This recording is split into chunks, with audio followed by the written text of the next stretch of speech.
તો મારા ભાઈઓ તમે જાણતા થશો કે કહેવામાં આવે તો 18 તારીખે ચૌધરી સમાજના લોકો અને રબારી સમાજના લોકો બંને એકઠા થવાના, પણ હાલ મિત્રો કહેવામાં આવે તો આ ઘટના કંઈક અલગ જ વળાંક રહી રહી છે। મિત્રો વાત કરવામાં આવતા ચૌધરી સમાજના યુવકે ખુલ્લેઆમ તો કહી દીધું છે કે જો અમને અમારી દીકરી પાછી આપશો તો હું તેમને પરણાવવાનો ખર્ચ સંપૂર્ણ હું આપીશ।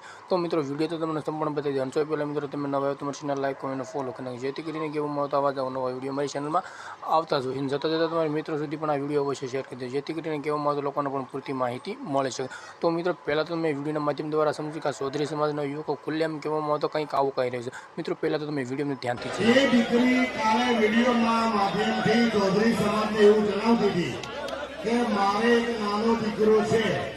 આપણા સમાજમાં એવા યુવાનો છે કે દીકરીને અને એના દીકરાને પણ સ્વીકારવા તૈયાર છે।